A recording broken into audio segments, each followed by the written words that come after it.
कहानी का शीर्षक रहस्यमयी कुआं। गुंजन और उसकी सहेली जंगल में पिकनिक मनाने जाती हैं। घूमते फिरते वे एक पुराने सूखे कुएं के पास पहुंचती हैं, जिसके बारे में कहा जाता है कि उसमें गिरने वाले लोग रहस्यमय तरीके से गायब हो जाते हैं। जिज्ञासावश वे कुएं के अंदर झांकती हैं और उसके बारे में चर्चा करने लगती हैं। लेकिन जैसे ही वे कुएं की रहस्यमय प्रकृति पर बात करती हैं, अचानक कुआं पानी से भर जाता है। इस अप्रत्याशित घटना से वे घबरा जाती हैं। चारों ओर अजीबोगरीब आवाजें गूंजने लगती हैं और उन्हें ऐसा महसूस होता है जैसे कोई अनदेखी शक्ति उन्हें कुएं की ओर खींच रही हो। और देखते देखते ही उस कुएं से दानव निकलता है और वह सबको अपनी ओर खींचने लगता है।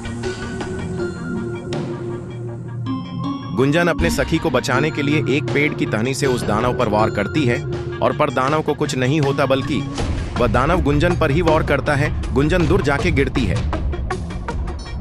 गुंजन उठती है, फिर दोबारा लड़ती है। इस बार दानव उस लड़की को दोबारा झटका से मारता है। फिर गुंजन का एक हाथ को चाप देता है, फिर उसके हाथ को खींचकर अलग कर देता है। यह देखकर उसकी सभी दोस्त बेहोश हो जाते हैं। फिर उसके बाद गुंजन जोर से चीखती चिल्लाती है, थोड़े देर तक कराहती है। उसके बाद वो ज्यादा ठाड़ के कारण मूर्छित हो जाती है। थोड़े देर बाद गुंजन होश में आती है, पर ये क्या उसका एक हाथ ही नहीं है। उसका हाथ को तो दानव ही खा गया है। अब गुंजन क्या करे, वो दानव से तो बच गई। गुंजन को कुछ समझ नहीं आ रहा था, क्योंकि दानव उसको कुछ नहीं किया और वहां से चला गया। अब गुंजन इतना सोच रही थी कि अचानक उसका हाथ जो कट चुका था, जो दोबारा उगने लगा। यह देख उसके होश उड़ गए, वो दोबारा बेहोश हो गई। फिर उसके दोस्तों ने उसे उठाया और कुएं से दूर ले गए, और दोस्तों के देखते देखते गुंजन के नए हाथ उग गए, ऐसे जैसे मानो कोई अज्ञात शक्ति उसके हाथ को ठीक कर रहा हो। वास्तव में उसके पीछे उसकी तपस्या की शक्ति थी, जो पिछले जन्म में गुंजन बहुत सालों से तपस्या करके आत्मबल प्राप्त कर ली थी, जो इस जन्म में तपस्या का प्रभाव दिख रहा है। अब गुंजन को एक भी डर नहीं लग रहा है उस दानव से।